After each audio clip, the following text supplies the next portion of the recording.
ಚೆನ್ನಾಗಿ ಮಾಡಿಕೊಟ್ಟಿದ್ದೀರಾ. ನವೀನ್ ಕಿಲ್ಲಾರಲ್ಲಿ ಇವ್ರಿಗೆ ನಾವು ಇನ್ನೊಂದು ಸಲ ಕರೆದು ಅವ್ರ ಮಾತುಗಳನ್ನು ಕೇಳಬೇಕು ಅನಿಸ್ತಾ ಇದೆ. ಇವತ್ತೆಲ್ಲ ಬೇಕಾದರೂ ಮಾತಾಡಿದ್ರು ನಾವು ಕೇಳ್ತೀವಿ ಎದ್ದೊಳ್ದಂಗೆ, ಅಷ್ಟು ನನಗೆ ಅನಿಸಿದೆ. ನಾವು ಈ ಶಾಲೆಯಲ್ಲಿ 10 ವರ್ಷದಿಂದ ಕೆಲಸ ಮಾಡ್ತಿದ್ದೀವಿ.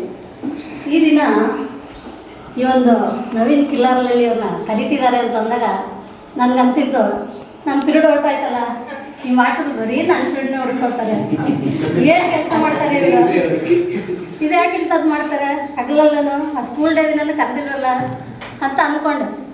ಫಸ್ಟಿಗೆ ನನಗೆ ಅನಿಸಿದ್ದೆ ಅದು. ಆದರೆ ಬರ್ತಾ ಬರ್ತಾ ಬರ್ತಾ ಕಣ್ಣಲ್ಲಿ ನೀರೇ ಬಂತು ನನಗೆ. ಅಸಲಿಗೆ 2-3 ಸಲ ನನ್ನ ಕಣ್ಣಲ್ಲಿ ನೀರು ಹಾಕಿದೆ. ಅದು ಗಮನಿಸಿದ್ರೆ ಇಲ್ವ ನೀವು?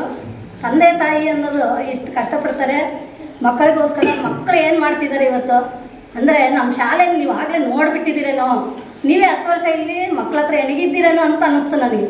ಅಷ್ಟು ಭಾವನೆಗಳು ಮಕ್ಕಳಲ್ಲಿದ್ದಾವೆ ಇಲ್ಲಿ. ಅದೇ ಭಾವನೆಗಳನ್ನೇ ನೀವು ಎತ್ತಿಡಿದ್ರಿ.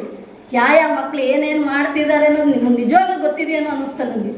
ಒಬ್ಬೊಬ್ಬ ಮಗುದೂ ಹೆಂಗೆ ಆಡ್ತಾರೆ ಈ ಮಕ್ಕಳು, ಏನಕ್ಕೆ ನಾವೆಷ್ಟು ಮೌಲ್ಯಗಳನ್ನು ಹೇಳ್ತಿರ್ತೀವಿ. ಸಮಾಜ ಪಾಠ ಮಾಡಬೇಕಾದ್ರೆ ತುಂಬ ಮೌಲ್ಯಗಳನ್ನು ಹೇಳ್ತಲೇ ಇರ್ತೀವಿ. ಆದರೂ ಮಕ್ಕಳು ಒಂದನ್ನು ಕೈಗೆತ್ಕೊಳ್ಳಲ್ಲ. ಬೆಳಗ್ಗೆ ಆದ ಇನ್ಸಿಡೆಂಟೇ ಹೇಳಿದ್ರು. ಆ ಜಾನ್ಸಿ ಓದ್ತಾ ಇದ್ಲು, ನಾನು ಸಮಾಜ ಓದಮ್ಮ ಅಂತ ಹೇಳೋದು, ಓದಲಿಲ್ಲ, ಮುಚ್ಚಿಟ್ಲು. ನಾನು ಬಂದ ತಕ್ಷಣ ಸಮಾಜ ಓಪನ್ ಮಾಡಿದ್ಲು. ಅವರು ಹೇಳಿದ ಮಾತುಗಳಲ್ಲಿ ಬರೀ ಸುಳ್ಳುಗಳು ಹೇಳ್ತಾರೆ ಮಕ್ಕಳು. ಅಂಥವೆಲ್ಲ ಬಿಟ್ಬಿಡ್ಬೇಕು ಅನ್ನೋದನ್ನು ಮಕ್ಕಳಿಗೆ ನಿಜವಾಗ್ಲೂ ಕಣ್ ತೆರೆಸಿದ್ದಾರೆ. ಯಾರಿಗೇ ಆಗಲಿ ನಾವು ಬೆಲೆ ಕೊಡೋದಲ್ಲ, ನಮ್ಮ ಮನಸ್ಸಿಗೆ ನಾವು ಬೆಲೆ ಕೊಟ್ಕೊಳ್ಳೋಣ. ನಾವು ತಪ್ಪು ಮಾಡ್ತಿದ್ದೀವಿ ಅಂತ ನಮಗೆ ಅನ್ನಿಸ್ಬಾರ್ದು.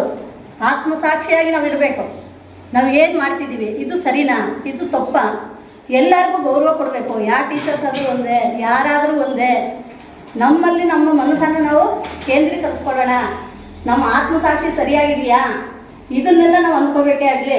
ಯಾರೋ ಬಂದ ತಕ್ಷಣ ನಾನು ಹಿಂಗೆ ಮಾಡಬೇಕು ಇದನ್ನೆಲ್ಲ ಅವರು ಹೇಳ್ತಾ ಇದ್ರೆ ಬೆಳಗ್ಗೆ ನಿಜವಾಗ್ಲೂ ಬಂದು ನೋಡಿದಾರ ಇವರು ಅಂತ ನನಗೆ ಅನಿಸ್ತು. ಒಟ್ಟಿನಲ್ಲಿ ನಾವು ಬೆಳಗ್ಗೆ ಬಂದಿದ್ದು ಹಂಗೆ 7:30ಗೆ ಬಂದಿದೆ, ಜಡೆ ಹಾಕ್ಕೊಂಡಿಲ್ಲ, ತಿಂಡಿ ಮಾಡಿರಲಿಲ್ಲ ಮನೇಲಿ. ಹಿಂದೆ ರಾತ್ರಿ ಉಳಿದಿರೋದನ್ನೇ ಬಾಕ್ಸ್ಗೆ ಹಾಕ್ಕೊಂಡು ಇಲ್ಲಿ ತಿಂದಿದ್ದೀವಿ. ಅದೆಲ್ಲನೂ ನೋಡ್ತಾ ಇದ್ರೆ ನಿಮ್ಗೆ ಇಷ್ಟೆಲ್ಲ ಗೊತ್ತಾಯ್ತಾ? ಇದು ಹೆಂಗೆ ಗೊತ್ತಾಯಿತು? ಎಲ್ಲರ ಸಮಸ್ಯೆಗಳು ಇವೇನಾ? ತಂದೆ ತಾಯಿ ಅನ್ನೋದು ಎಷ್ಟು ಕಷ್ಟಪಡ್ತಾರೆ ಮಕ್ಕಳಿಗೋಸ್ಕರ ಅಂತಂದರೆ, ಮಕ್ಕಳು ಮಾಡೋ ತಪ್ಪಿಗೆ ತಂದೆ ತಾಯಿ ಹೊಣೆ ಆಗ್ತಾ ಇರ್ತೀವಿ. ಇವರೇನೋ ಒಂದು ತಪ್ಪು ಮಾಡ್ತಾರೆ, ಆಗ ತಂದೆ ತಾಯಿಗಳು ಅಯ್ಯೋ ನಮ್ಮ ಮಗಳು ಹಿಂಗಾದ್ಲಂತೆ, ಮಗ ಹಿಂಗೆ ಮಾಡಿದ್ನಂತೆ, ಅವ್ರು ಎಷ್ಟೊಂದು ಅರ್ಥ ಬಿಡ್ತಾರೆ. ನಮಗೂ ಅಂಥವೆಲ್ಲ ಆಗಿದಾವೆ ಇನ್ಸಿಡೆಂಟ್ಗಳು.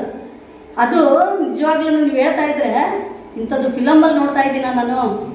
ಅಷ್ಟೊಂದು ಚೆನ್ನಾಗಿ ಹೇಳ್ತಾ ಇದ್ದಾರಲ್ಲ, ನಿಜವಾಗ್ಲೂ ನಮ್ಮ ಮಕ್ಕಳಿಗೆ ಆಗಿದೆಯಲ್ಲ ಇವೆಲ್ಲನೂ, ಅದೆಲ್ಲ ಭಾವನೆಗಳು ಬಂದುಬಿಡ್ತು ನನಗೆ. ಆಗಲೇ ನನಗೆ ಕಣ್ಣಲ್ಲಿ ನೀರು ಬಂತು. ಆ ಕೈಗಳಿಗೆ ಗಾಯ ಆಗಿದ್ದರೆ ಅವರು ಹಂಗೆ ಅಡುಗೆ ಮಾಡ್ತಾರೆ, ನೀವು ಬಡಿಸ್ತಾರೆ ಅಂತಂದಾಗ ನಿಜವಾಗ್ಲೂ ಅದು ತಾಯಿ ಹೃದಯವನ್ನು ಮುಟ್ಟುತ್ತೆ. ಅಂಥ ತಾಯಿ ಪ್ರೀತಿಯನ್ನು ನೀವು ತೋರಿಸ್ಕೊಟ್ಟಿದ್ದೀರ ಅವ್ರಿಗೆ. ಅವೆಲ್ಲ ಇದ್ದರೂ ಸಹ ತಾಯಿಗಳಿಗೆ ಯಾರನ್ನೂ ಬೆಲೆ ಕೊಡಲ್ಲ. ಅದನ್ನು ತೆರೆದಿಟ್ಟಿದ್ದೀರ ಇವತ್ತು. ಆ ಮಕ್ಕಳೆಲ್ಲ ಅದನ್ನು ಕಲಿತಾರೆ ಅಂತ ನಾನು ಅಂದ್ಕೊಂಡಿದ್ದೀನಿ. ಇದನ್ನ ವರ್ಷ ನೀವು ಬರಬೇಕು, ಅವ್ರು ಅವಾಯ್ಡ್ ಮಾಡಿದ್ದಾರೆ ಇಲ್ವ ಅಂತ ನೋಡೋಗ್ಬೇಕು. ಅದಂತೂ ನೀವು ತುಂಬ ತುಂಬ ತುಂಬ ಚೆನ್ನಾಗಿ ಮಾಡಿಕೊಟ್ಟಿದ್ದೀರ. ನವೀನ್ ಕಿಲ್ಲಾರಲ್ಲಿ ಇವ್ರಿಗೆ ನಾವು ಇನ್ನೊಂದು ಸಲ ಕರೆದು ಅವ್ರ ಮಾತುಗಳನ್ನು ಕೇಳಬೇಕು ಅನಿಸ್ತಾ ಇದೆ. ಇವತ್ತೆಲ್ಲ ಬೇಕಾದರೂ ಮಾತಾಡಿದ್ರು ನಾವು ಕೇಳ್ತೀವಿ ಎದ್ದೊಳ್ದಂಗೆ, ಅಷ್ಟು ನನಗೆ ಅನಿಸಿದೆ.